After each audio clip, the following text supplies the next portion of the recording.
നിലമ്പൂരിൽ പ്രാദേശിക സമ്മർദ്ദം ശക്തമായതിനു പിന്നാലെ സ്ഥാനാർത്ഥിയെ നിർത്താനൊരുങ്ങി BJP. BDJS മത്സരിക്കാൻ താൽപ്പര്യമില്ലെന്നറിയിച്ചതോടെ സ്വതന്ത്രനെ പരീക്ഷിക്കാനൊരുങ്ങുകയാണ് നേതൃത്വം. നാളെ ചേരുന്ന NDA യോഗത്തിൽ അന്തിമ തീരുമാനം പ്രഖ്യാപിക്കും.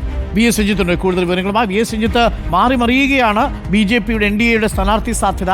ആദ്യം BJP മത്സരിക്കില്ല എന്നതായിരുന്നു കോർ കമ്മിറ്റിയിൽ തീരുമാനം. പിന്നീട് BDJSലേക്ക് അത് സീറ്റ് കൊടുക്കുന്നു. BDJSന്റെ കാര്യത്തിൽ പിന്നീട് തീരുമാനം വരുന്നു. ഇപ്പോൾ BJP പ്രാദേശിക സമ്മർദ്ദത്തിന് വഴങ്ങി മത്സരിക്കാൻ ഒരുങ്ങുകയാണോ ഒടുവിൽ?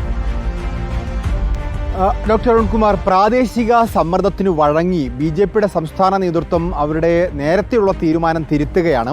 അവരിപ്പോൾ മത്സരിക്കാൻ തീരുമാനിക്കുന്നു എന്നുള്ളതാണ്. നേരത്തെ അവർ മത്സരിക്കേണ്ടതില്ല, പഞ്ചായത്ത് തെരഞ്ഞെടുപ്പിൽ അല്ലെങ്കിൽ തദ്ദേശ തെരഞ്ഞെടുപ്പിൽ, നിയമസഭാ തെരഞ്ഞെടുപ്പിൽ കോൺസെൻട്രേറ്റ് ചെയ്യാം, ഇപ്പോൾ ഇവിടെ നിലമ്പൂരിൽ മത്സരിച്ച് പണവും അധ്വാനവും ഒന്നും പാഴാക്കേണ്ടതില്ല എന്ന് തീരുമാനിച്ചിരുന്നു. അവരെ കോർ കമ്മിറ്റി യോഗം ചേർന്ന് ഈ നിലമ്പൂർ തെരഞ്ഞെടുപ്പ് പ്രഖ്യാപിച്ച ഉടൻ തന്നെ കോർ കമ്മിറ്റി യോഗം ചേർന്ന് അങ്ങനെ ഒരു തീരുമാനത്തിലേക്ക് എത്തിയതായിരുന്നു. പക്ഷേ ആ തീരുമാനം മാറ്റിയത് രണ്ട് കാരണങ്ങൾ കൊണ്ടാണ്. ഒന്ന്, പ്രാദേശികമായിട്ടുള്ള സമ്മർദ്ദം എന്നുള്ളത്.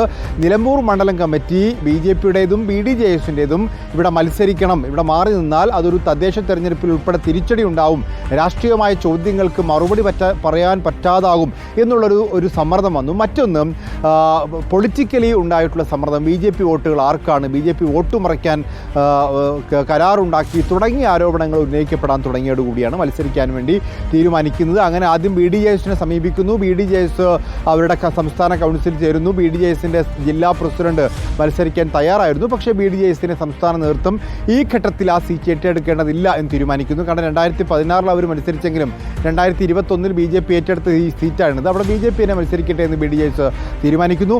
ഇപ്പോൾ ഇന്ന് BJPയുടെ നേതൃത്വം അവർ തീരുമാനിക്കുന്നു, ഒരു ക്രിസ്ത്യൻ സ്ഥാനാർത്ഥിയെ മത്സരിപ്പിക്കാം എന്നുള്ളതാണ്. ഒരു സ്വതന്ത്ര ക്രിസ്ത്യൻ സ്ഥാനാർത്ഥി എന്നുള്ളതാണ്. അത് പാർട്ടി സ്ഥാനാർത്ഥിയായിരിക്കില്ല, ഒരു സ്വതന്ത്രനായിട്ടുള്ള ഈ മണ്ഡലത്തിൽ തന്നെ സുപരിചിതനായിട്ടുള്ള മുൻ കേരള കോൺഗ്രസിൻ്റെയൊക്കെ നേതാക്കന്മാരൊക്കെ ആയിരിക്കാം എന്നുള്ളതാണ് ഇപ്പോൾ പറഞ്ഞു കേൾക്കുന്നത്. ഏതായാലും സ്വതന്ത്ര സ്ഥാനാർത്ഥിയാണ്, ക്രിസ്ത്യൻ സ്ഥാനാർത്ഥിയാണ് BJPക്ക് വരിക എന്നുള്ളതും BJPയുടെ ചിഹ്നത്തിൽ അദ്ദേഹം മത്സരിക്കും എന്നുള്ളതാണ് നമുക്കിപ്പോൾ മനസ്സിലാക്കാൻ സാധിക്കും. Thank you. VS രഞ്ജിത്താണ് നിലമ്പൂരിൽ നിന്നും. BJP പ്രാദേശിക സമ്മർദ്ദത്തിന് വഴങ്ങി ഒടുവിൽ മത്സരിക്കാൻ തീരുമാനമെടുക്കുന്നു. ആ സൂചനയിലേക്കാണ് പോയത്. അങ്ങനെയാണെങ്കിൽ നാളെ സ്ഥാനാർത്ഥി പ്രഖ്യാപനം ഉണ്ടായേക്കാം.